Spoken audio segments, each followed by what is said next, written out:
प्रिथिराज नारायण आं सिनायाबो आरो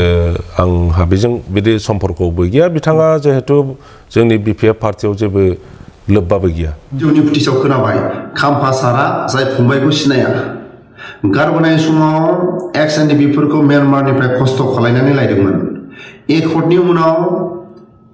एक्स एन्ड बिफोरखौनो सिनाया फेरेंगाखौ सिनाया सावरायग्राखौ सिनाया रन्जन सारखौ सिनाया जोबथे सेलथाराफोरखौ सिनाया जों फंसेबो राव होनाय नुवाखै आरो जेब्ला एनएलएफबिफ्रा हाग्राबारियाव खारलांफिनो एनएलएफबि आफादखौ प्रमद बर'जों लोगोसे थांफानानै मासबाद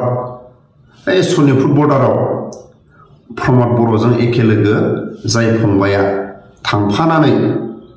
एनएलएफबिफोरखौ लाबोदोंमोन बिनि उनाव एम बाथाया जेब्ला जोबथेसालियाव दैथायहरजायो बिनि उनाव एनएलएफबिफ्रा सरकारजों गोदाव सोराव केम्पनिफ्राय होखारजाबाय बे समावथ' जों नुवाखै फंसेबो एनएलएफबिनि जानानै माथो होनाय एनएलएफबि केम्पआव थांनानै एनएलएफबिनि गेदेरमा दैदेनगिरिफोरजों केडारफोरजों सावरायहैनाय दिनैबो खाम्फा सारा गावनि पार्टिनि मानसियानो जुदि सिनायाबा गेदेरमा रायजो राजाफ्रा मा आसा खालामनो हानो नङा होमबा रायजो राजाफ्रा मा आसा खालामनो हानो जेरै खाम्फा सारखौ स्पष्ट जोंनि बर' हारिनि गेजेराव सिनायो गुबुन गुबुन जनजातिफ्रा सिनायो समाजजों गनायजानाय खाम्फा सारनो टिकेटखौ होयोबा देरहागोना स्पष्ट मा सानसेबा बैनो हो सानसेबा बैनो होआ सानसेबा नैबेनो होनो बे फिला जोबोद गाज्रि आरो ना बिपिएफ पार्टिया बिजेपि सरकारजों इउपिपिएल सरकारजों बुजा-बुजि दं नामा बिथोराव माबा मोनसे दं नामा सानफा एफा फिल्डखौ गाज्रि खालायगासिनो रायजो राजाफ्राथ' बिपिएफ पार्टिखौनो देरहाहोनो थाखाय लोब लोब फैदों बेबायदि जुदि बुलाय बुजाय जाबाय थायोबा बिक्रम दैमारिनो टिकेटखौ होनानै देरहाहो बिक्रम दैमारिया क'क्राझार समस्तिनि एमपिनि टिकेटखौ जुदि मोनोबा बिपिएफ पार्टिनि जानानै देरहागोना स्पष्ट बिक्रम दैमारिखौ दिनैनि समाव जोंनि बर' समाजनि गेजेराव बयबो गनायो सिनायो गुबुन गुबुन हारियाबो सिनायो फरायसाफ्राबो जथेस्थ बिक्रम दैमारिखौ फोथायो सिनायो मावनो हागोनखौ नुहुरदों आं खावलायगोन बिपिएफ पार्टिनि गेदेरमा दैदेनगिरि हाग्रामा महिलारि सार खाम्फा सारनो होआ होआ बिक्रम दैमारिनो हो प्रथम और एकमात्र प्रतिक्रिया तो हल राजपथले उलाई हक এই মুহূর্তত জনাইছো এই ডাঙৰ খবৰ কা আমি মানি নলও ভয়ংকৰ আন্দোলনৰ সন্মুখীন হবলৈ হাজু থাকক বিজেপি চৰকাৰ কা বলবৎ হোৱাৰ পিছতে গৰজি উঠিল ৰাজ্যত গগৈয়া मा बुंदों खोनाबाय खा आरो ट्राइबेलनि हा एखे नङा होमबा आंनि बुजिनाया एसे भुल जानो हागौ जोंनि बर' माहारिनि गेजेराव आं खावलायो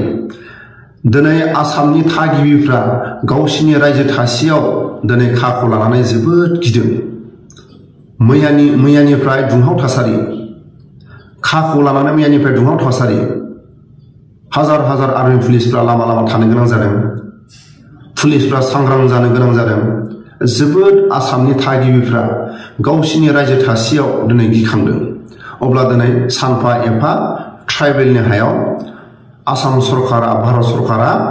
ट्राइबेलनि हायाव कम्पानि बानायदों जेनेरेल मानसिफोरखौ सोफैदों जेनेरेल मानसिखौ ट्राइबेलनि हायाव सोफैदों अब्लाथ' एखेयानो जेरै खाखौ लानानै आसामनि मानसिया गिदोंबा जोंनि ट्राइबेल जोंनि बर' माहारिया मानो गिया सोरांबानो कम्पानि बानायदों ट्राइबेलनि हायाव सोरांबानो जेनेरेल मानसिफ्रा ट्राइबेलनि हायाव हाबफैदों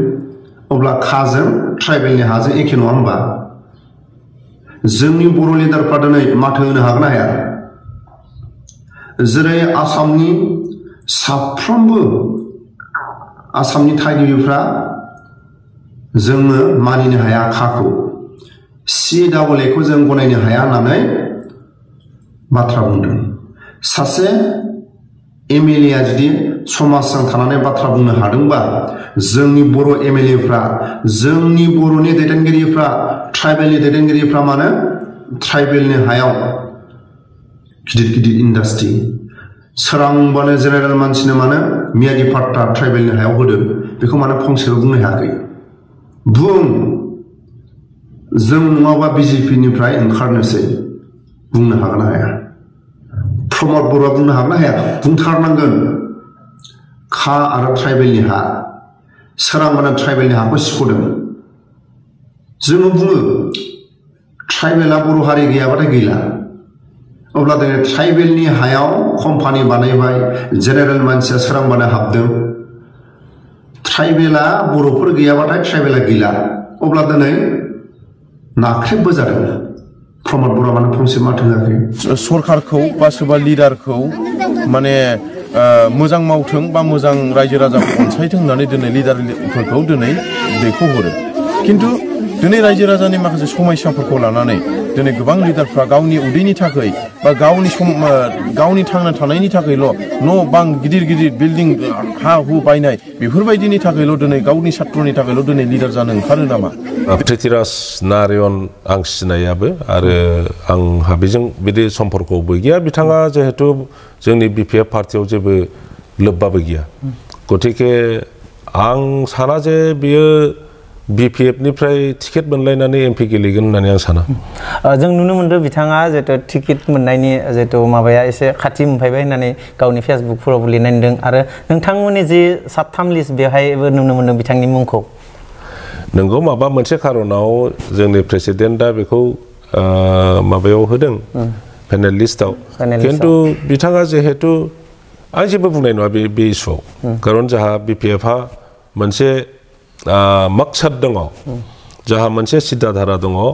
जे बिटिसिखौ बोरै दाफुंनांगौ जोंनि बिटिसिनि समस्याफ्रा मा बे समस्याफोरखौ लानानैसो जोङो राजनितिकआव ओंखारदों जेब्ला बे समस्याफोरखौ मावफुंनो थाखाय जोङो बिपिएफ दोलोखौ बे लामाजों लांगोन गतिके बे लामाजों लांनायनि बेलायाव बिपिएफ दागिरि दैदेनगिरि जोंनि समाजनि दैदेनगिरिफ्रा मोनसे सिन्था दं आरो बे सिन्थाजोंनो थांगोन आं मोनगोन बे मोनगोन सोरबा मोनगोन आं बे खोथाखौ दा राइट नाव आं बुंनाय नङा बेखौल' बुंगोन आङो जे थाबैनो उइदिन दा उइक माबायाबो इलेक्सन नटिफिकेसनाबो फैनो हागौ आरो लोगो लोगोनो जोंनि बिपिएफनि सानै केन्डिडेटखौ जों डिक्लेयार खालामगोन अफिसियेलि